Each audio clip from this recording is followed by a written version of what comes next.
Find another table, Mom. This one's for the important people.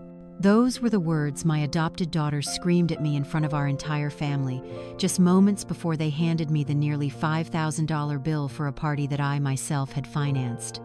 My name is Beatrice Thompson. I'm a 72-year-old woman from Boston, and that was the very moment that decades of being taken for granted and used came to a screeching halt. This is the story of how I, with my best friend by my side, taught one final lesson in respect, turning their own greed into their downfall. What would you do if the people you love most were secretly wishing you were gone? Before I go on, if this story resonates with you, I hope you'll take a moment to reflect on it, and more importantly, I'd love to hear from you. Maybe your own thoughts, or even your own story, so that we, women who've weathered our fair share of storms, can find strength in each other. There are moments in your life, when you realize that things will never be the same again. For me, that moment didn't happen in a sterile hospital room or in front of a cold tombstone. It happened under the glittering chandeliers of the Summit, one of Boston's most exclusive restaurants. On that fateful night, the November chill cut right through my wool coat as I stepped out of the car. From the top of the building, the Boston Harbor stretched out below, sparkling like a black velvet carpet sprinkled with diamonds. It should have been a night of pride, a night of celebration. But deep in my chest, where my old heart was beating its tired rhythm, I felt a cold sense of foreboding, a painfully familiar feeling. I'm 72 years old, and at this age, you learn to read the signs. Not mystical signs, mind you, but the subtle shifts in a person's voice, the fleeting glances, the pauses that last just a little too long. And my family, the children I had spent my entire life adoring, well, they were masters of that silent language. Tonight was supposed to be a celebration for Olivia, my 40-year-old adopted daughter, and the grand opening of her new art gallery. Gallery was perhaps a generous word.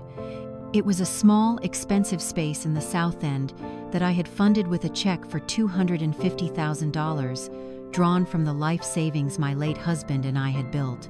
He, Arthur, wouldn't have been happy about it. He always said Olivia had the soul of an artist but lacked the grit of a businesswoman, and as usual, he was right. Leaning on my silver-headed cane, an unwelcome companion for the last few years, I walked into the loud, opulent space of the Summit. The air was thick with the smells of garlic butter, fine wine, and expensive perfume. The murmur of conversation and the clinking of silverware on china created a symphony of wealth. I saw them, my family, seated at the best round table, right by the enormous plate glass window. Olivia, radiant in an emerald green silk dress. Next to her was James, my 48-year-old biological son, looking dapper in a perfectly tailored suit, every bit the successful financial consultant. James's wife, Sarah, and my 2 grandchildren, glued to their cell phones, were there as well. They looked picture perfect, like a postcard of the successful American family. Except, I knew all about the cracks hidden beneath that glossy veneer. I smiled, a smile I had practiced for decades, one that masked the weariness and the loneliness. I approached the table, bracing myself for the half-hearted hugs and the empty, rehearsed questions. But instead, Olivia looked up, her eyes scanning over me as if I were a waitress who'd wandered to the wrong table. Then she smiled, a smile as sharp as a razor, and spoke loud enough for the neighboring tables to hear. "Find another table, Mom. This one's for the important people."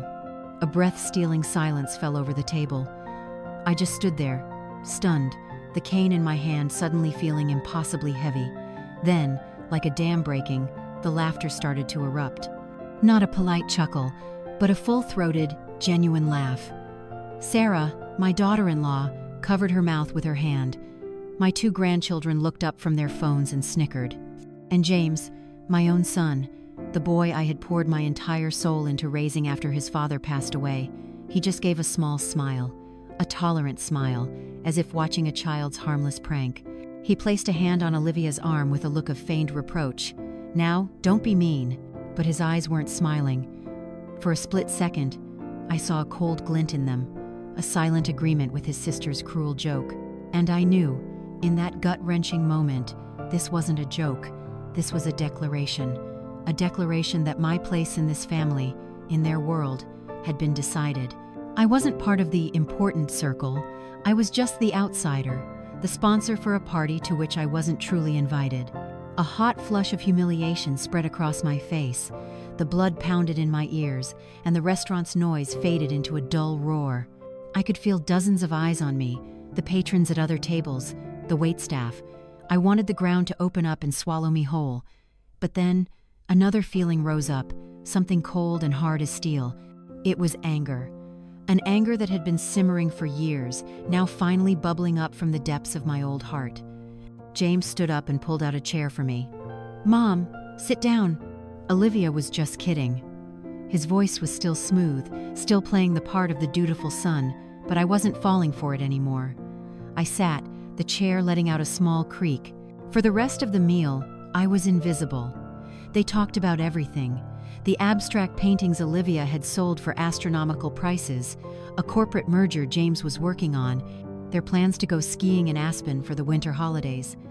They talked around me and through me, as if I were just a ghost, a silent decoration in an expensive chair. I tried. I really did. I asked about my grandson's grades, but he just mumbled a one-word answer and went back to his phone. I tried to talk about a Renaissance exhibit I'd just seen at the Museum of Fine Arts, but Olivia cut me off to order another bottle of wine, one I knew cost more than some people's monthly pension checks. Every ignored word, every indifferent glance, every laugh I wasn't a part of, they were like tiny stones being thrown at a pane of glass. At first, they just made small cracks, but they kept coming, crisscrossing over each other, until the whole sheet of glass was ready to shatter at the slightest touch. And that touch came in the form of a black leather billfold. The waiter arrived, and with an almost rehearsed precision, he placed the check on the table, directly in front of me. Not in front of James, the man of the family. Not in front of Olivia, the guest of honor. But in front of me. A new kind of silence fell over the table. This time, no one was laughing. I stared at the leather folder. It just sat there, smug and challenging. My hand trembled as I opened it. The number at the bottom danced before my eyes, blurring and then coming into sharp focus. $4,800. They had ordered the most expensive items on the menu: Kobe beef, Maine lobster, bottles of French wine whose names I only dared to read in books.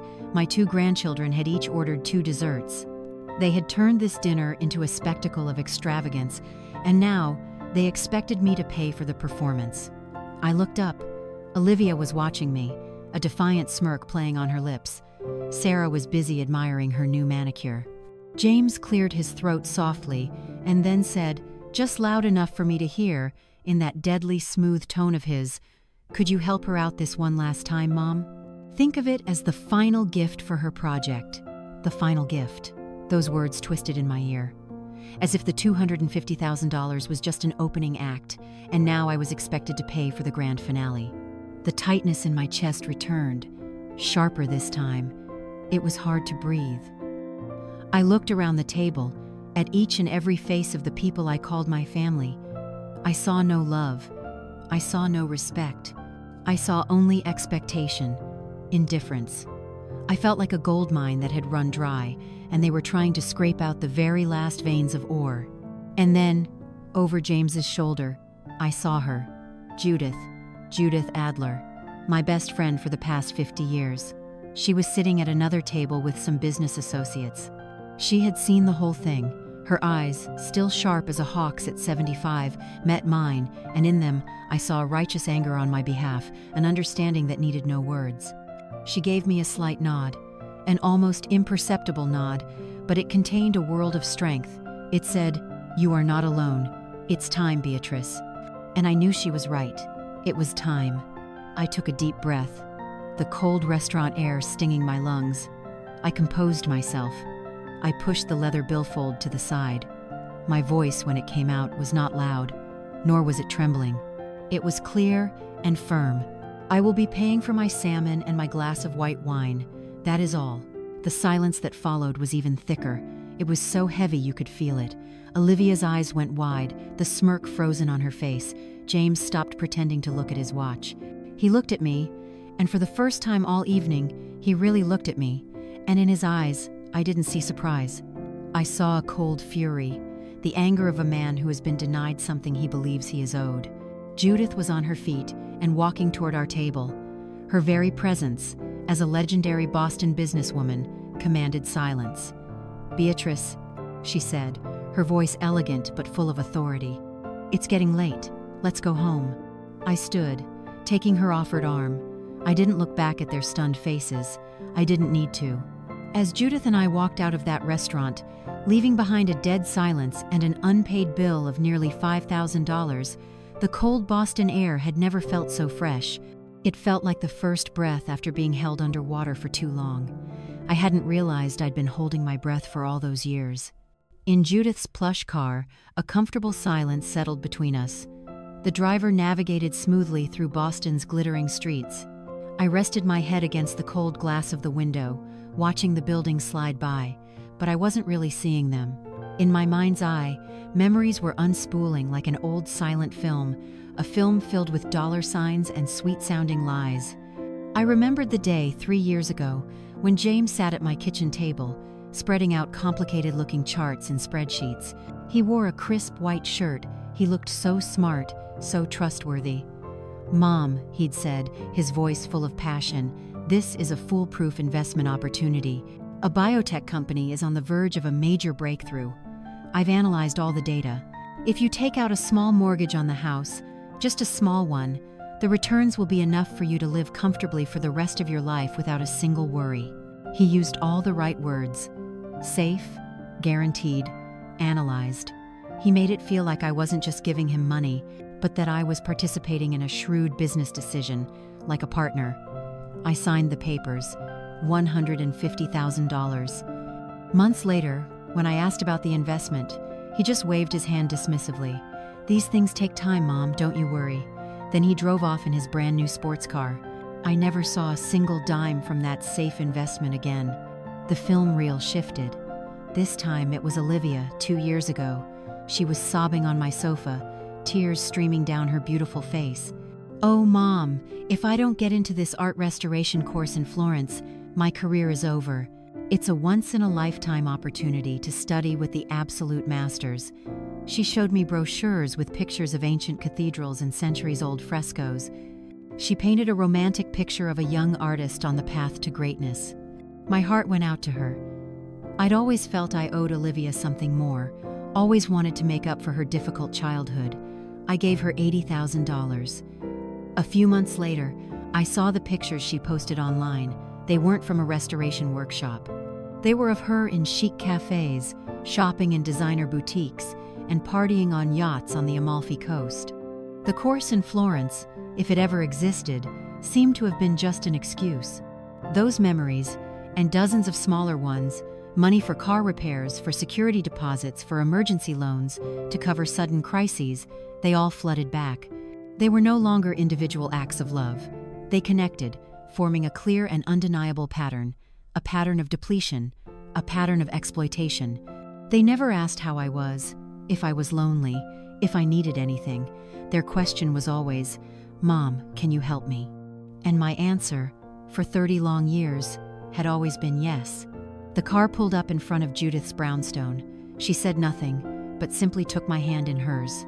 Her hand was wrinkled, but it was warm and strong. "Come on inside, Beatrice," she said. "We need to talk."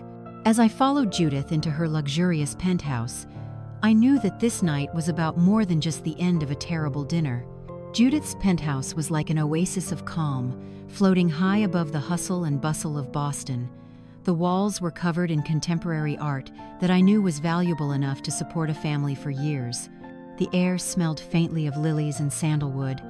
Judith led me to a deep blue velvet sofa across from a massive picture window that overlooked the Charles River. The river glittered under the city lights, a silver ribbon flowing endlessly through the darkness. The quiet of this room was a stark contrast to the storm raging in my chest. The moment the door closed behind the driver, leaving the two of us in the quiet space, the strength I had been clinging to all evening seemed to just evaporate. I sank down onto the sofa, my silver-headed cane falling onto the thick Persian rug with a dull thud. I brought my hands to my face, and the tears I had held back for so many years finally came. They weren't loud, sobbing tears.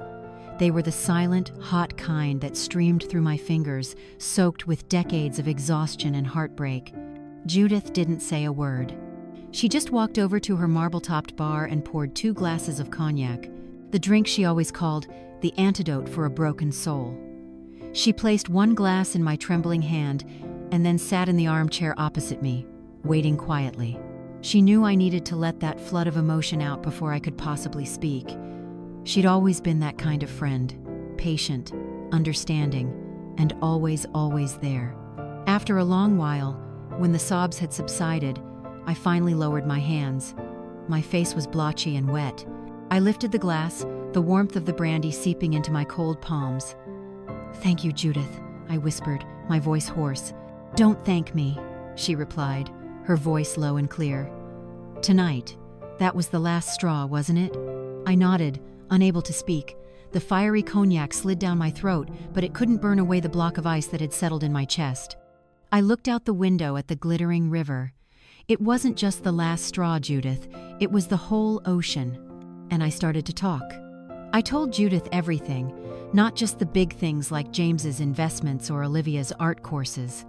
I told her the smaller things, the things I had never dared to admit to anyone, not even to myself.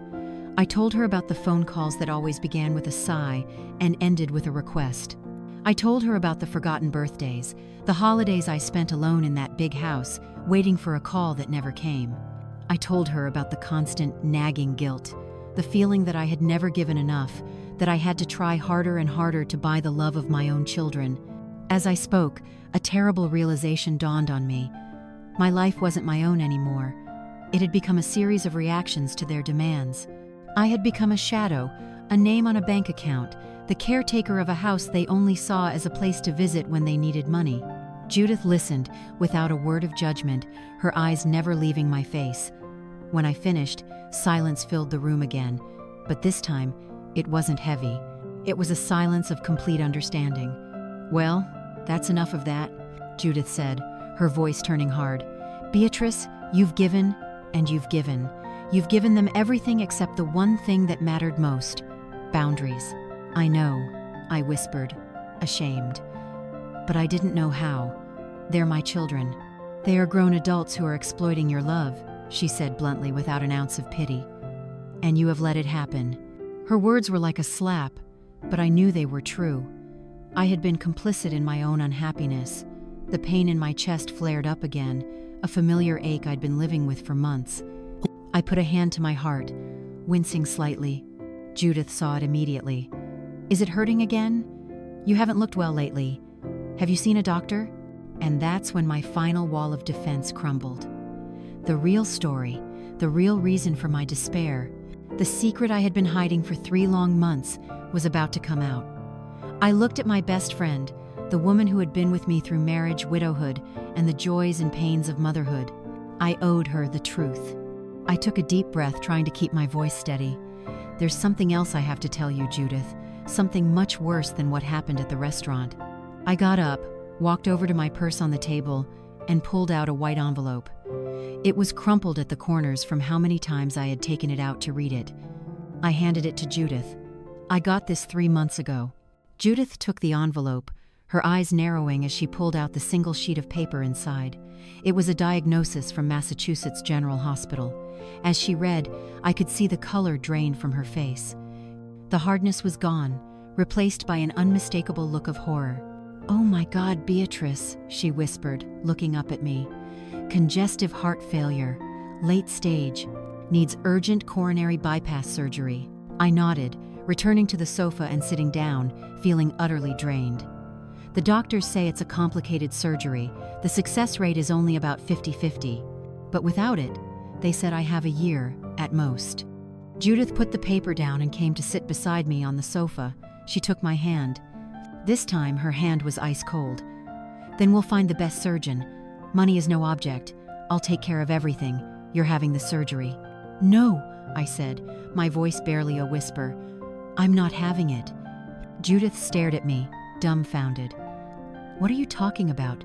Beatrice, are you out of your mind? This is your life." The tears started again, but this time they weren't tears of humiliation. They were tears of pure, bottomless despair. "What for, Judith?" My voice cracked. "To have the surgery? To fight for my life? For what? To live a few more years in pain, recovering slowly, just to keep being their personal ATM machine? So they can visit me in the hospital, not out of concern, but to see if I've updated my will? To watch them pretend to be sad at my funeral while they're mentally calculating their inheritance?" I looked my friend straight in the eye, letting out all the bitterness that had been rotting in my soul. "I'm so tired, Judith. I don't have any fight left in me. I'd rather just let it be over, to go in peace." Silence filled the penthouse. Judith just looked at me, and for a long moment, I thought she accepted it. But then, I saw a flicker of fire ignite in her eyes. It was a fire I'd seen before, when she was facing down the toughest competitors in the real estate business. It was the fire of a warrior. She stood up, pacing in front of the window.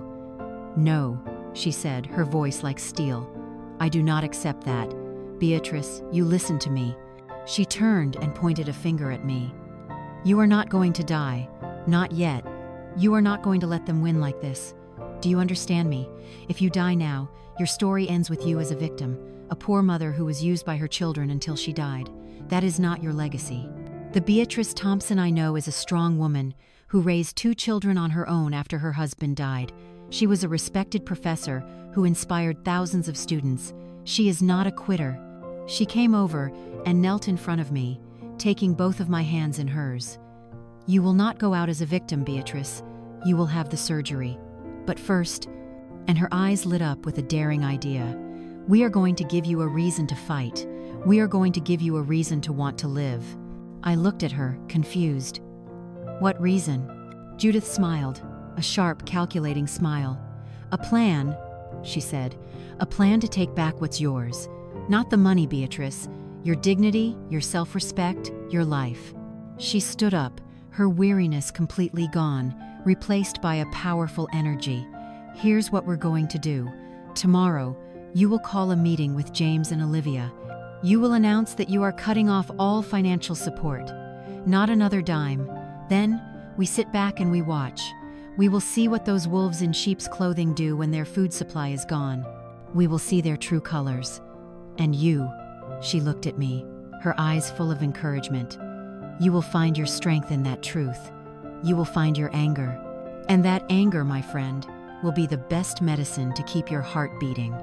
It was a crazy idea, a ruthless plan, but as I looked into Judith's fiery eyes, for the first time in months, I felt a tiny spark of hope. Not hope that my children would change, but hope that I could, that I might not die a victim, but live as the winner of the final battle of my life. "Do you think I can do it?" I asked, my voice still filled with doubt. Judith put her hands on my shoulders. "Beatrice," she said, "you survived Arthur's death. You survived 30 years of being a single mother. You can survive this, and I will be with you every step of the way." That night, for the first time in a very long time, I slept. It was a fitful sleep, full of choppy dreams, but it was sleep. And when I woke up the next morning, with the early Boston sun streaming into Judith's guest room, I felt something different. The despair was still there, but alongside it was a new feeling, something hard and cold. It was resolve. The plan was set. The death sentence still hung over my head, but now it wasn't a period at the end of a sentence. It was a question mark. And I, with the help of the only friend I could truly trust, was going to find the answer. The next morning, I returned to my house in Brookline, the old red brick home that Arthur and I had bought nearly 50 years ago, where we had raised James and later Olivia, now felt foreign and cold. Every piece of furniture, every painting on the wall was steeped in memory, but for the first time, I looked at them not with nostalgia, but with the eyes of an archaeologist examining the relics of a fallen civilization.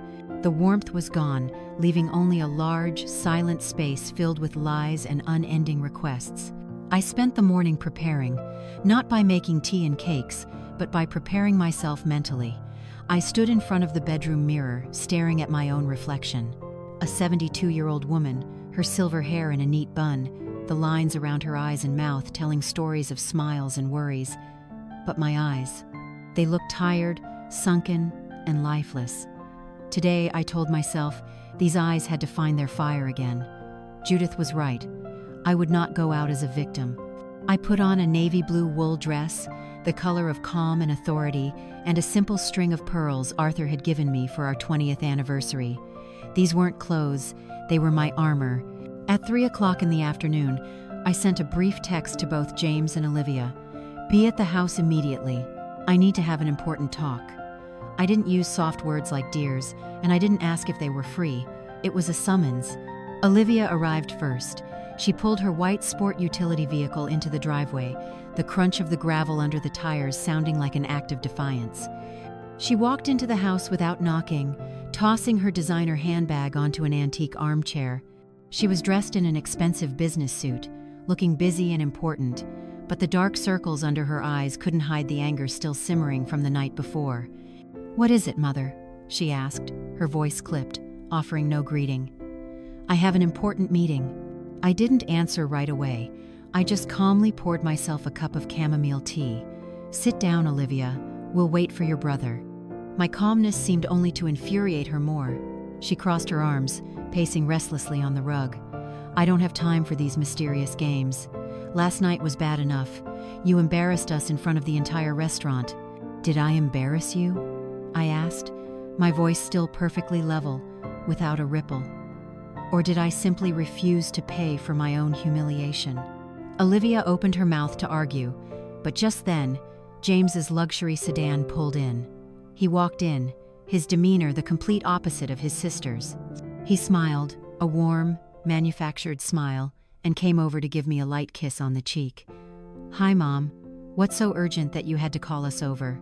"Sit down, James," I said, pointing to the chair opposite Olivia. Once they were both settled in the armchairs facing me, I felt like a judge about to deliver a verdict. The tension in the living room was thick. The afternoon sun slanted through the windows, illuminating golden dust motes dancing in the heavy air. I set my teacup down, the clink of porcelain on the saucer sounding sharp and dry in the silence. I looked each of them directly in the eye, first Olivia, then James. "I've called you here today to announce a decision." I paused for a moment, letting the words hang in the air for added weight. "As of today, all financial support from me will cease completely." A heavy, dreadful silence filled the room. Olivia stared at me, her eyes wide, her mouth hanging open as if she couldn't believe what she had just heard. James, on the other hand, kept the smile fixed on his face, but I could see a muscle twitching at the corner of his mouth. Olivia was the first one to break the silence. She shot to her feet, the armchair groaning in protest. "What are you talking about? What do you mean, cease? Are you joking?" Her voice was starting to get shrill. "I am not joking," I said, my voice unwavering. "No more investments, no more loans, no more monthly stipends for the gallery, no more paying off credit cards. Everything ends." "You're insane!"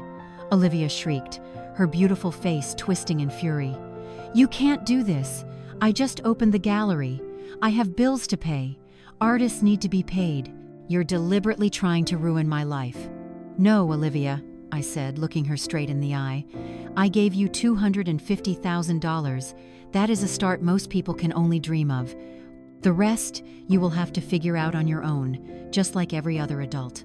She started pacing like a caged animal, words tumbling out of her in a torrent, a chaotic mix of accusations and pleas.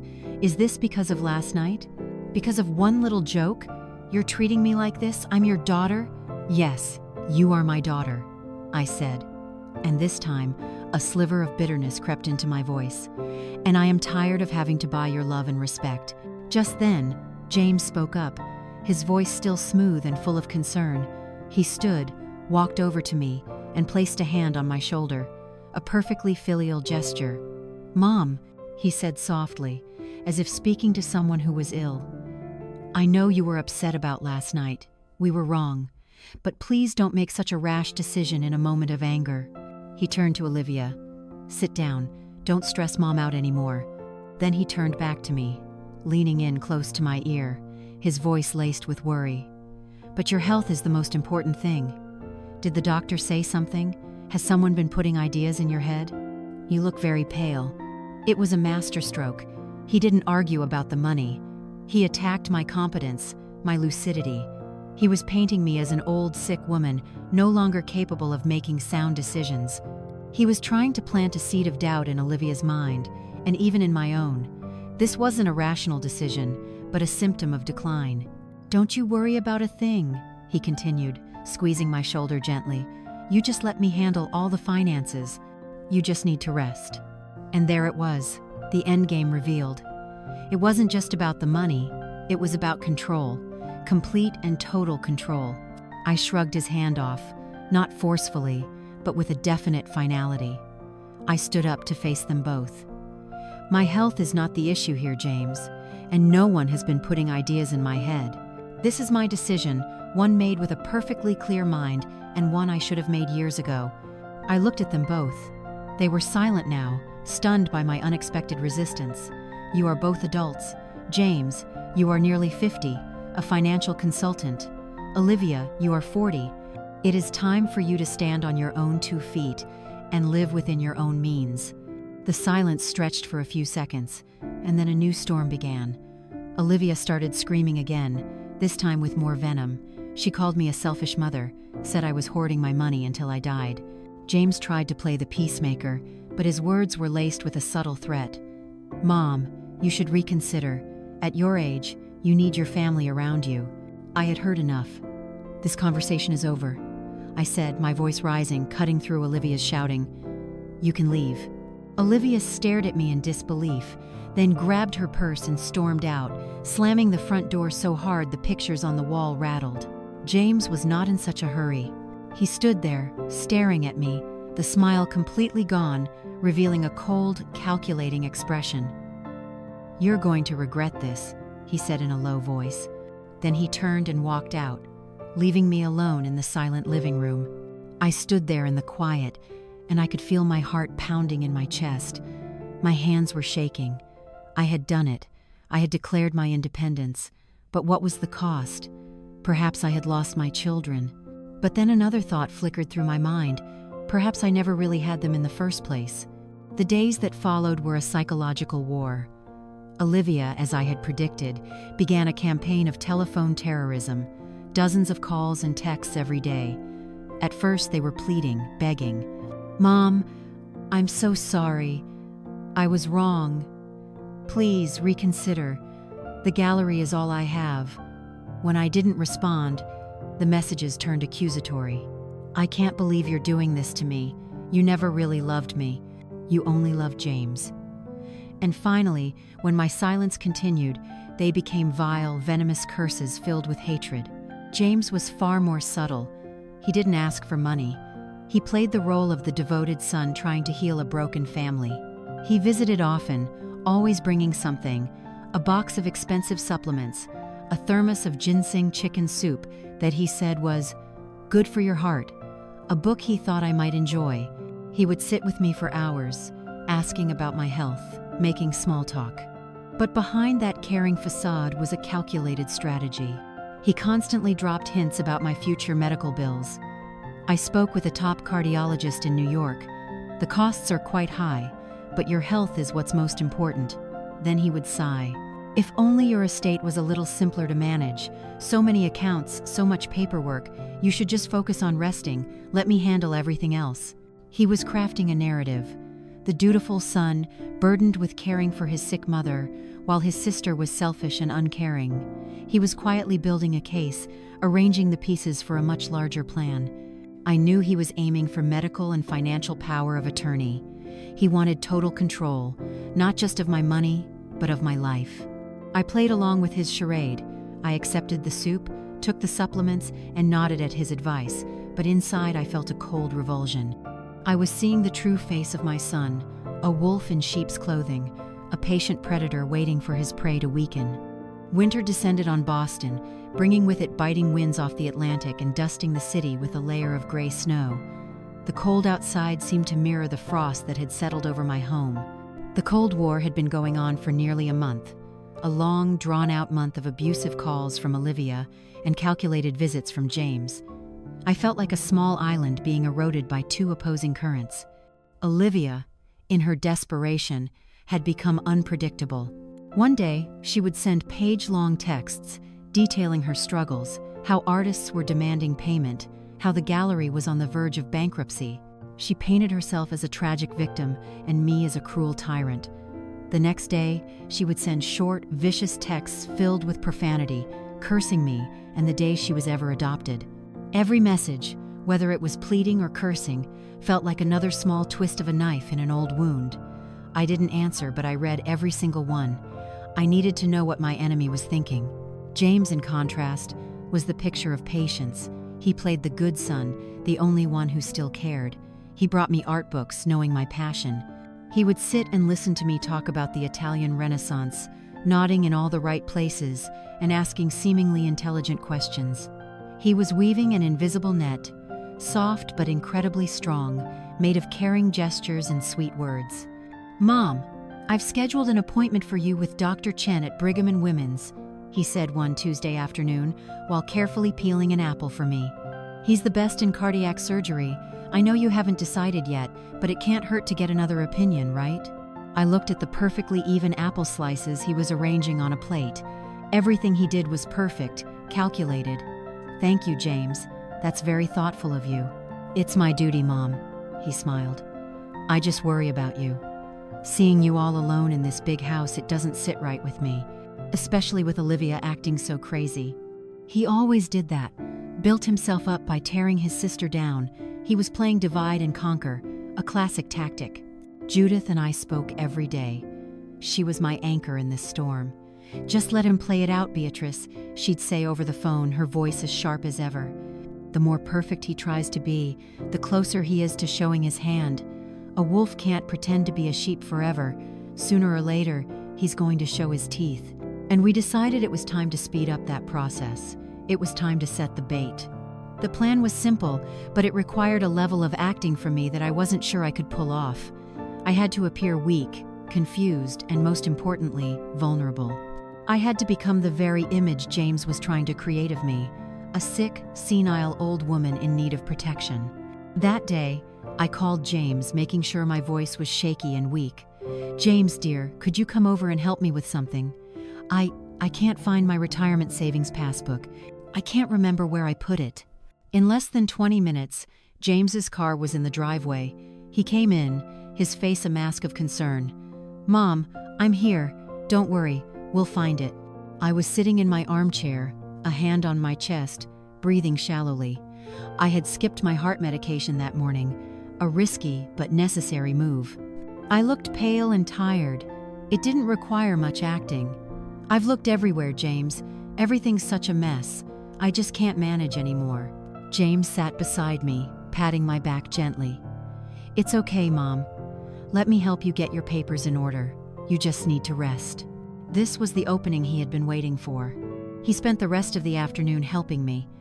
He went through my home office, pulling out old file boxes, sorting through bills. I sat there, pretending to doze, but through my half-closed eyelids, I watched his every move. I saw how his eyes scanned my bank statements, how his lips tightened when he saw the numbers. He wasn't looking for a savings book. He was taking inventory of my assets. Finally, I accidentally left my medical file on my desk, tucked loosely inside an art book, a book on Caravaggio, the master of light and shadow, an ironic choice. I pretended to fall asleep. Over the sound of my own steady, faked breathing, I heard James's footsteps approach the desk, the rustle of paper. Then, a long, drawn-out silence. I knew he'd found it. I could feel the shift in the air, a tension that was almost palpable. A long time later, he gently shook my shoulder. "Mom, Mom." I slowly opened my eyes, feigning grogginess. "Oh, I must have drifted off. Did you find it, James?" He didn't answer my question. He was holding my medical file in his hand, and his face was ashen. "Mom," he said, his voice trembling, and this time, it wasn't an act. Is this real? Late-stage heart failure? Why didn't you tell me?" He sank into the chair beside him, his head in his hands. He looked genuinely shocked and hurt. For a brief, fleeting moment, a weak spark of hope ignited in me. Could I have been wrong? Could it be that behind all the scheming, he still loved me? But then, I looked closer. I saw the pain in his eyes. Yes, but it wasn't the pain of a son about to lose his mother. It was the panic of a gambler about to lose his final source of cash. My illness, to him, wasn't a tragedy. It was a complication, a ticking clock he hadn't planned for. I'm sorry, James, I said, forcing my voice to sound weak. I didn't want to worry you. He looked up, his eyes red-rimmed. He threw his arms around me in a hug so tight it was hard to breathe. It's okay, Mom. I'm here now. We'll get through this together. I'll take care of everything for you. Those words should have been comforting, but to me, they sounded like the tightening of shackles. After James left, I sat alone in the silence of my house. I had cast the bait. The fish had taken it. Now, I just had to wait and see how it would fight. And I didn't have to wait long. That evening, Judith called.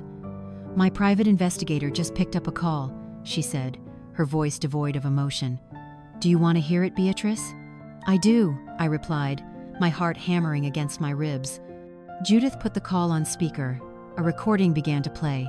There was a bit of static, and then James's voice came through, crisp and cold. He was talking to Olivia. The ATM is about to expire, my son's voice said, without any of the warmth or pain I had seen just a few hours earlier. The doctor says the surgery is risky. She might not make it. This is our golden opportunity.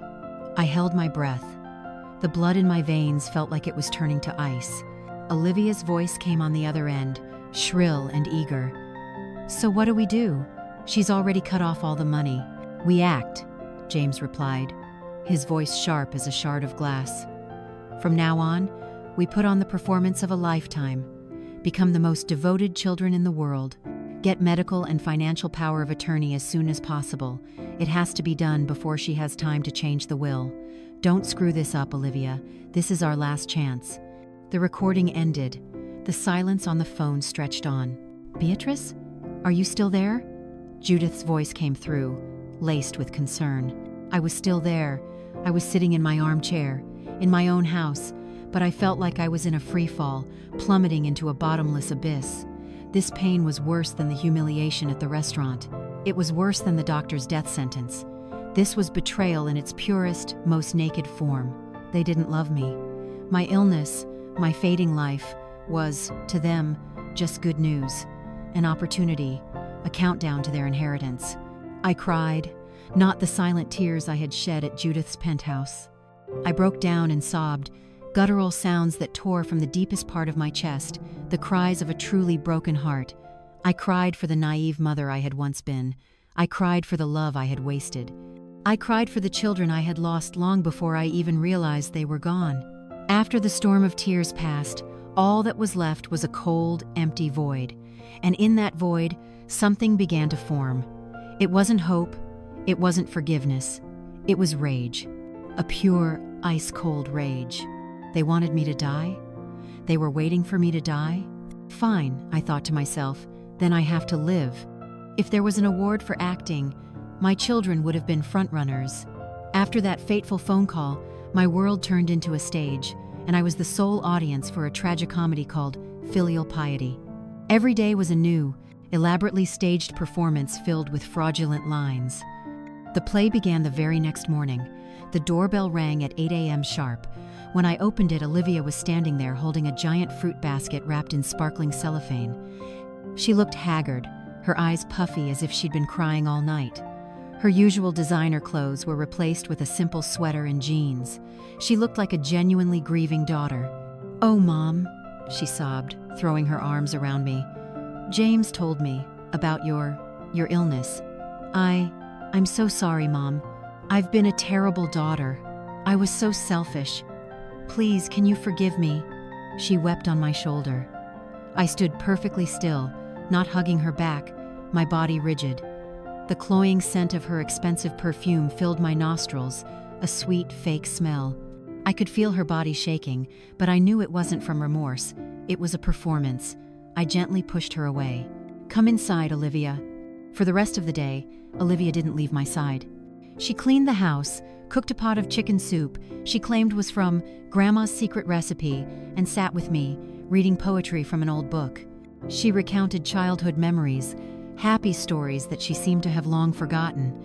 She was trying to reweave a happy past, a past we both knew was not entirely true. "Remember that time we went to fly a kite at Franklin Park?" she asked, her voice thick with nostalgia. "I let go of the string and the kite flew away. I cried so hard, and you carried me home on your back the whole way."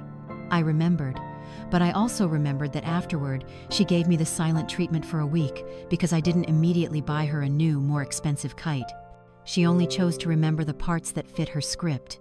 In the afternoon, James arrived, carrying a bouquet of pure white lilies, the flower of innocence and sympathy. He and Olivia exchanged a knowing glance.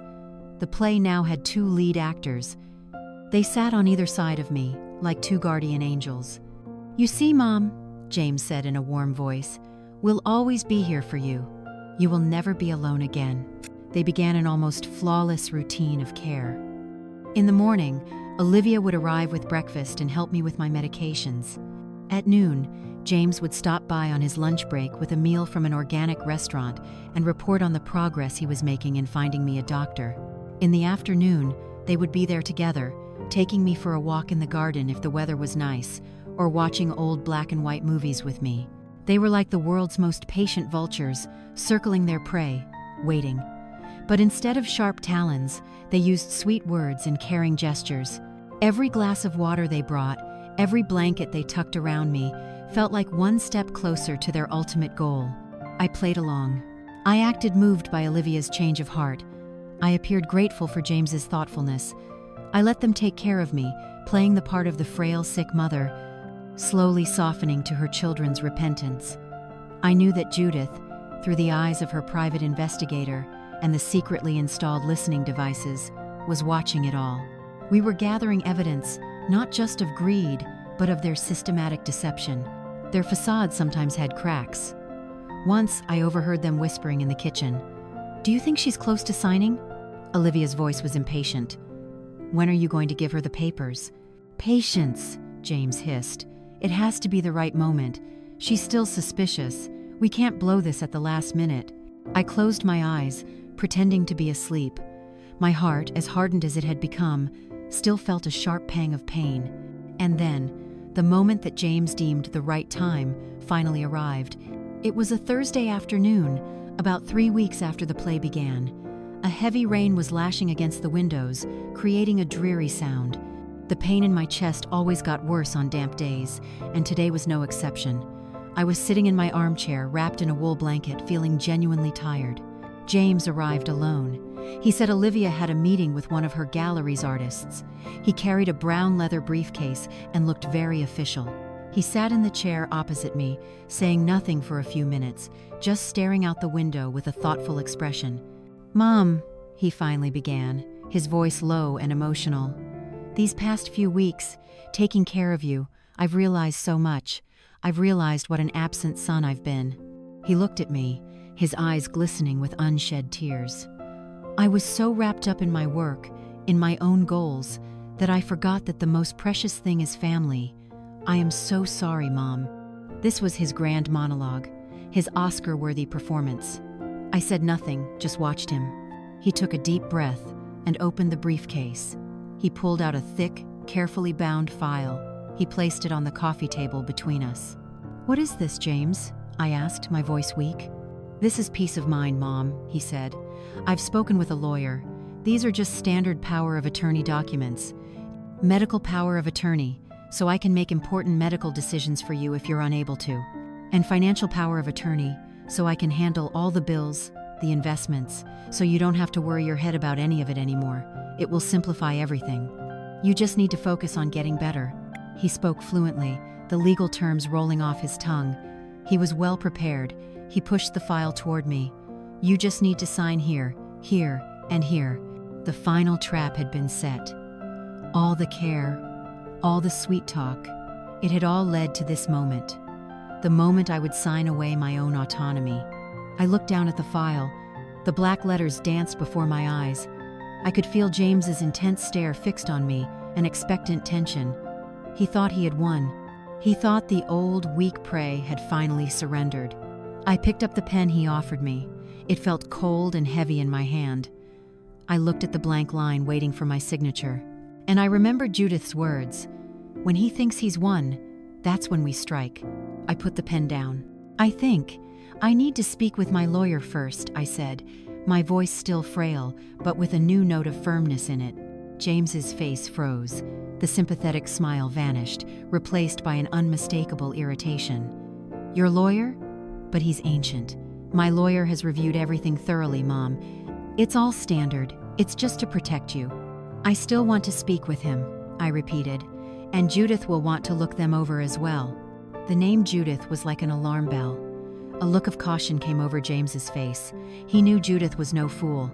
Of course, Mom, he said, trying to regain his composure. If that makes you feel more comfortable, you keep the documents. We can talk again when you're ready. He stood up, hastily packing his things. The play had come to an abrupt end. The frustration and anger were plain on his face, though he tried to mask it with a forced smile. After he left, I sat alone in the room, staring at the file on the table.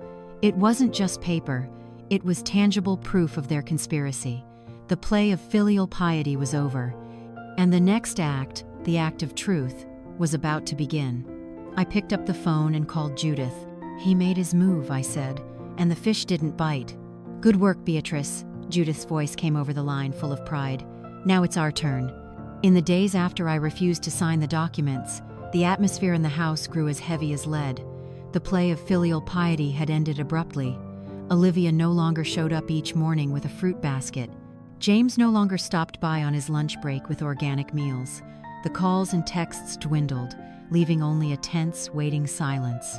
They were waiting to see what my next move would be, and, I suspected, they were quietly preparing a plan B. But they didn't know that, in that silence, a storm of my own was brewing. I didn't actually take the file to my elderly lawyer. Instead, it went straight to Judith's office. There, her top-tier legal team and the private investigator she'd hired began to dissect every detail, not just of the power of attorney documents, but of James's entire financial life. I spent that time resting, but it wasn't a peaceful rest. It was the quiet before the storm. I took my medication regularly, ate the nutritious meals Judith had delivered, and walked in my backyard garden every afternoon. I needed to build my strength, both physical and mental, for the final battle. Every beat of this old heart, I told myself, had to be for a purpose. A week later, Judith called me. Get to my office now, Beatrice. We have something you need to see. Her voice was serious, but I could hear a suppressed excitement beneath it. Judith's office was on the top floor of a glass and steel skyscraper in the financial district. The view of the city was panoramic, but I was in no mood for sightseeing. I sat in a soft leather chair opposite Judith's massive mahogany desk. Beside her was a man in a suit, about James's age. This was Mr. Peterson, the private investigator. Mr. Peterson didn't say much. He just opened his briefcase and placed a file on the desk, a file much thicker than the one James had given me. The cover read, Investigative Report, James Arthur Thompson. What we found is worse than we suspected, Beatrice, Judith said, her voice low. Mr. Peterson began his presentation, his voice a flat, emotionless monotone, as if he were reading a weather report. But what he was describing was a Category 5 hurricane tearing through my son's life. James was not the successful financial consultant he pretended to be. Yes, he had his own firm, but that firm had been hemorrhaging money for the past 2 years. He had made a series of disastrous investment decisions, gambling on high-risk stocks and losing everything. To hide his failure, to maintain his lavish lifestyle of expensive cars, luxury vacations, and private school tuition for his children, he had done the unforgivable. We discovered that Mr. Thompson has been embezzling a significant amount of money from his clients' accounts. Mr. Syme, Peterson said, flipping to a page filled with complex charts. He created fraudulent statements to cover the losses and funneled client money into his personal accounts. My chest tightened. My son, a thief. But that wasn't all. To cover his market losses, Mr. Thompson turned to another form of gambling. Mr. Peterson continued, pulling out a set of photographs. Online gambling, specifically illegal sports betting and poker sites. The screenshots flashed before my eyes, numbers in red, bets in the tens of thousands of dollars, and debts, massive debts. He owes nearly $500,000 to illegal loan sharks. Mr. Peterson's voice was like a judge's sentence. "And they are not patient people, Mrs. Thompson." He played an audio clip. I recognized my son's voice, but it wasn't smooth and confident anymore.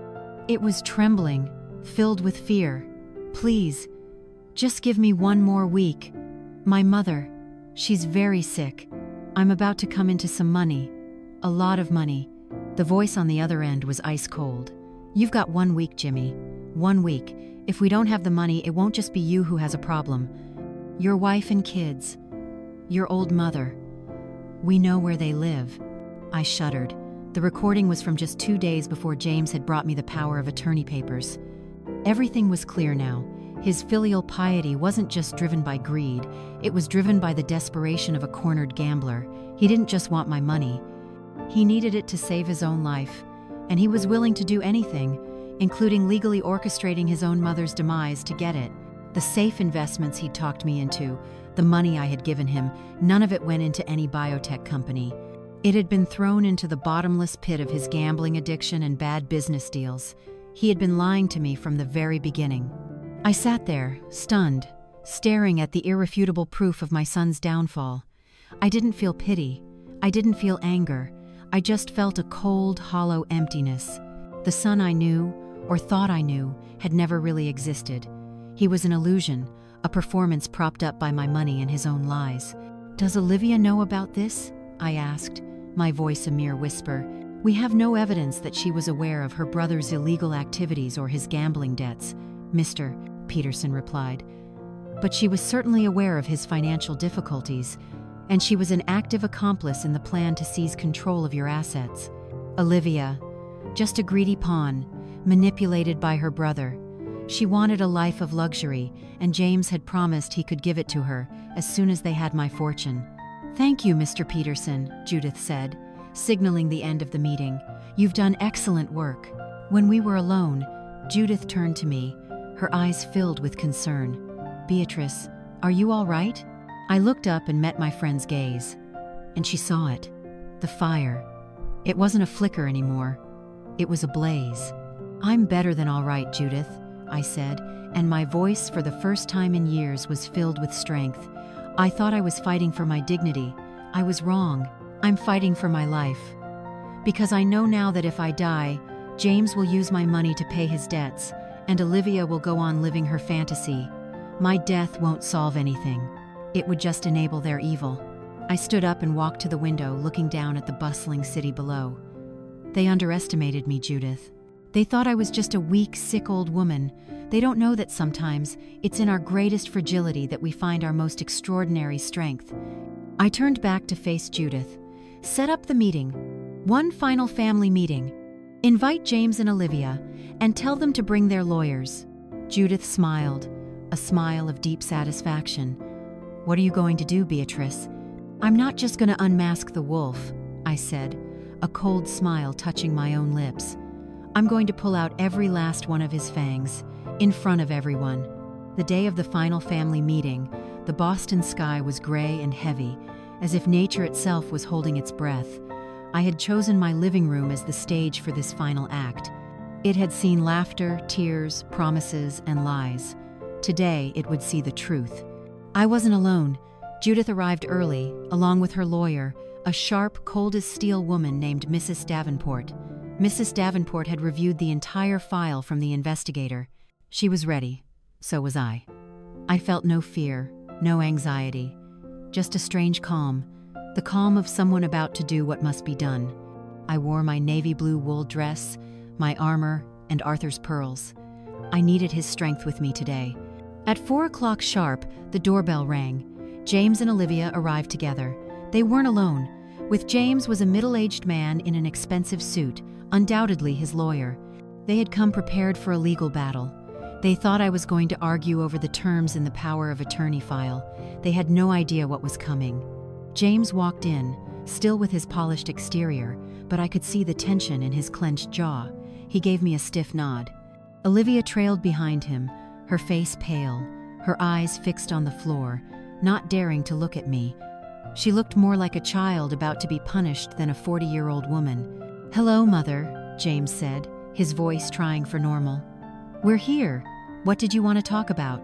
Please, sit, I said, gesturing to the armchairs that had been arranged to face the sofa where Judith, Mrs. Davenport, and I were seated, a clear, confrontational setup. Once everyone was settled, the air in the room grew thick.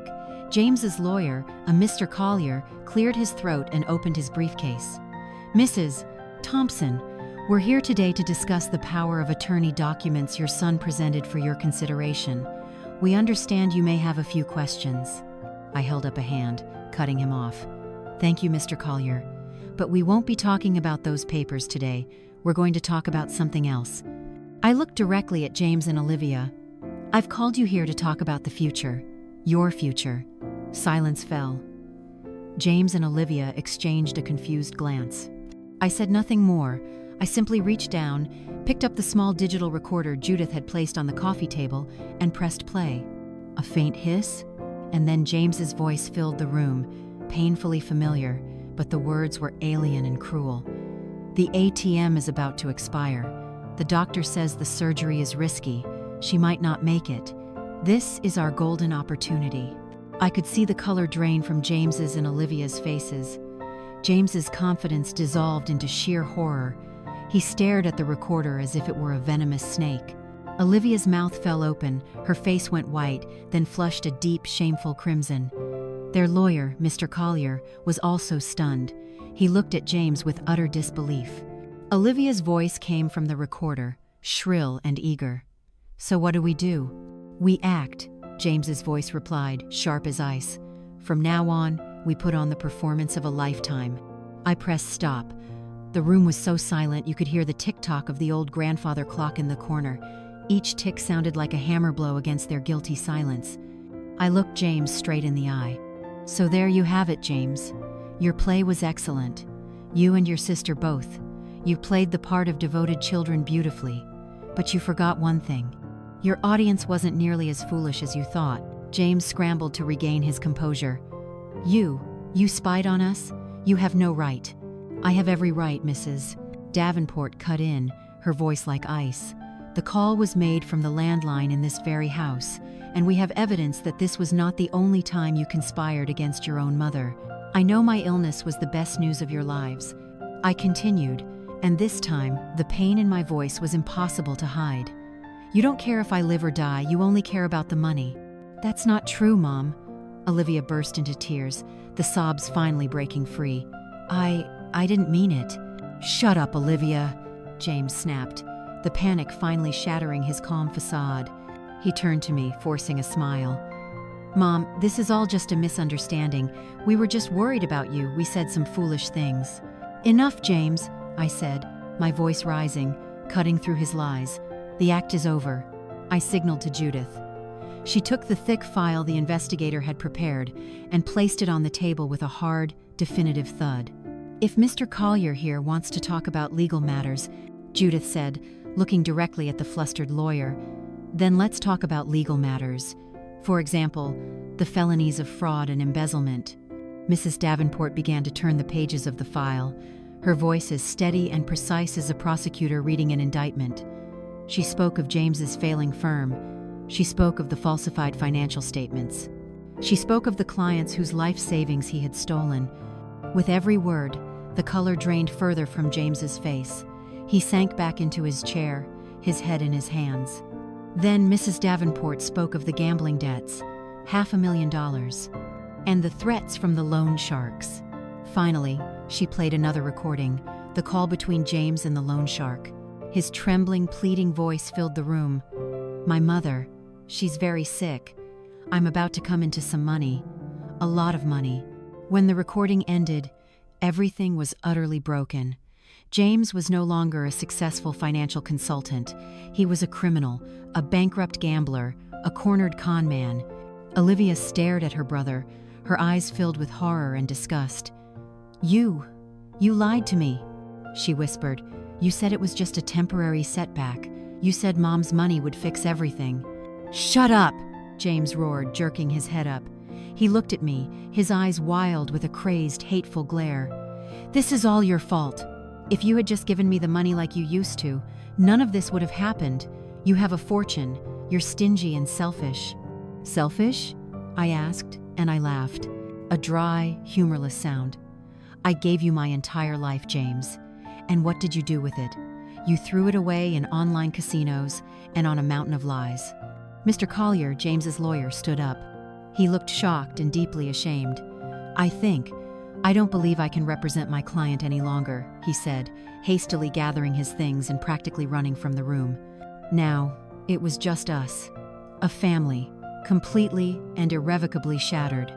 Olivia was still crying, but no one moved to comfort her.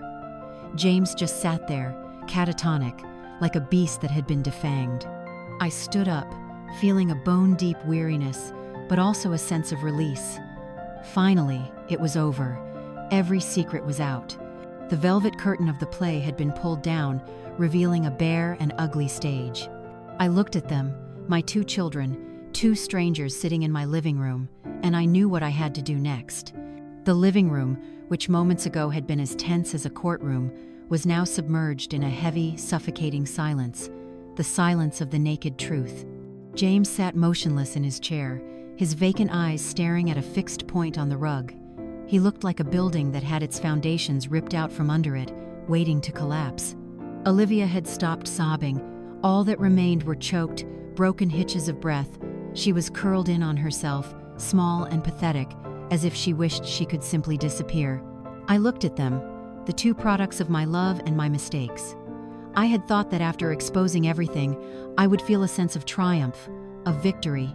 But I didn't. I felt nothing but a deep and profound sadness, as vast as an ocean. A sadness for what could have been, for a family that could have been happy. But that sadness no longer made me weak. On the contrary, it gave me a cold clarity. I took a deep breath, feeling the solid floor beneath my feet. It was time to end this play, not with a bow, but with a slamming door. I walked over and stood in front of James. He didn't even look up at me. "James," I said, my voice holding no anger, only a cold resolve. "You have dug yourself into a very deep hole. I will not be the one to pull you out, but I will not push you in any further, either." He finally looked up, a faint, desperate flicker of hope in his empty eyes. Perhaps he thought a mother's love would win in the end. He was wrong. "You will pay your own debts," I said, each word clear and final. "But I will give you a choice, the last choice I will ever give you as your mother. 1. You can walk into a police station yourself and confess to everything, the embezzlement, the fraud. You will face the law, you will go to prison. But after you have paid for your crimes, I will help you get into a treatment program for your gambling addiction and give you a chance to start over from zero, a real zero." I paused, letting the words sink into his chaotic mind. "The second choice," I continued, "is that you do nothing. You can try to run, but I will not be silent. Mrs. Davenport will send this entire file to the district attorney and to every client you defrauded, and I will do nothing to stop your loan sharks. You will face them alone." It was not salvation. It was a choice between 2 hells, one with a painful path out and one with no escape at all. I had given him back the power to decide his own fate, the very thing he had tried to steal from me. James stared at me, horror and despair warring on his face. He didn't beg. He knew it was useless. Then I turned to Olivia. She flinched when I said her name. "Olivia," I said, my voice a little softer, but no less firm. "You were a pawn in your brother's game, but you were also a greedy and selfish one. You were willing to aid his cruelty just to have a life of luxury." I'm sorry, Mom," she sobbed. "Apologies have no value now, Olivia. Only actions do." I looked her straight in the eye. "Sell the gallery, sell all the paintings, and pay back the artists you owe. Sell your car, your designer bags, get a real job, a normal job, a sales clerk, a barista, anything. Learn to stand on your own 2 feet. Learn the value of $1 earned with your own sweat. It is the only way you will ever find your own self-respect." I had delivered my judgments, not as a mother, but as a survivor. I turned to Judith, my loyal friend who had given me the strength to do all of this. She looked at me, her eyes filled with pride. I smiled at her. A real smile, for the first time in a very long time. "I'm ready," I said. "Ready for what?" Olivia asked, her voice laced with fear. To live, I answered. I'm going to have the surgery. It was the final blow, the one they never saw coming. The news that I was going to fight for my life was, to them, worse than losing the money, because it meant they had lost completely. Their scheme had not only failed, but it had backfired.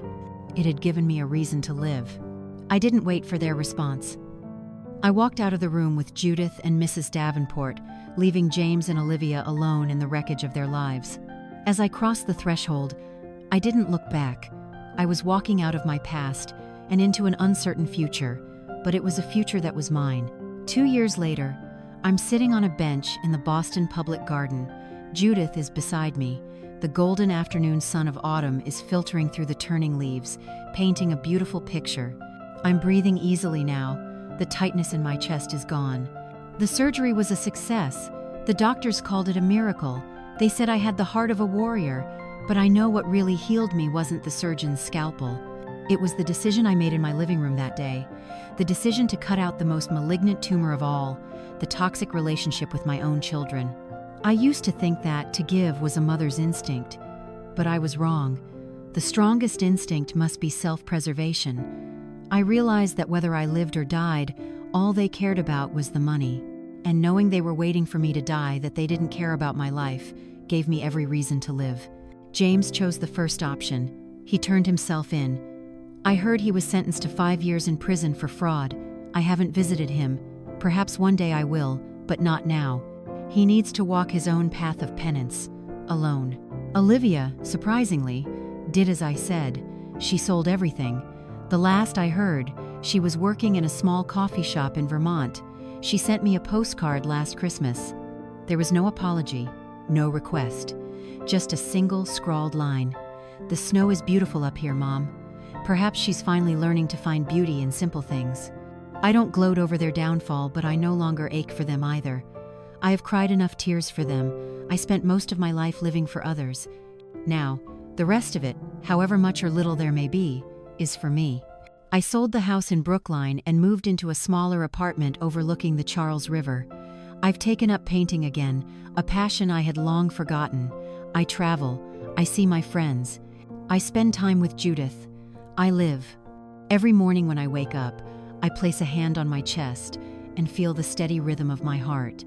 A heart that was broken, that was mended, and now beats stronger than ever before. Each one of those beats is a reminder that the sweetest revenge, my friends, is not to ruin others, but to save your own life. Standing here, at 74, with a heart patched up with both surgical thread and sheer determination, I see things differently. There are truths that books never teach, that life only grants you after you've paid an exorbitant price. We, the women of my generation, were taught that motherhood meant giving until you had nothing left. We believed our love was a bottomless well, to be given unconditionally. But I've learned that a well that is never replenished will soon run dry, leaving only the bitter mud of resentment. True love, it turns out, isn't about how much you can sacrifice, but about teaching others to value what they receive. When love flows only in one direction, it ceases to be love. It becomes exploitation. And cutting off that flow, as painful as it is not a selfish act. It is the necessary act of preserving your own soul. I've also thought a lot about forgiveness. Perhaps, in some distant future, I will forgive James and Olivia, forgive their weakness, their greed, their foolishness. That forgiveness, if it comes, will be a gift to myself, to free my spirit from the weight of the past. But I've realized that forgiveness does not have to go hand in hand with reconciliation. Forgiveness doesn't mean I have to invite them back into my life, to rebuild the bridge they themselves burned to the ground. Some relationships become too toxic, and trying to maintain them is like trying to save a tree with rotten roots. Sometimes, the most loving act is to let each person walk their own path, to let them learn the lessons that only life can teach. And perhaps the greatest lesson of all is that dignity isn't something other people give you, it's something you don't allow anyone to take away. For years, I had unknowingly traded my dignity for scraps of false affection. I allowed their words and actions to define my worth. That night at the summit, when I refused to pay the bill, it wasn't just an act of financial rebellion. It was the first time I declared that my value could not be measured by a number. The surgery I chose to have wasn't just a medical procedure.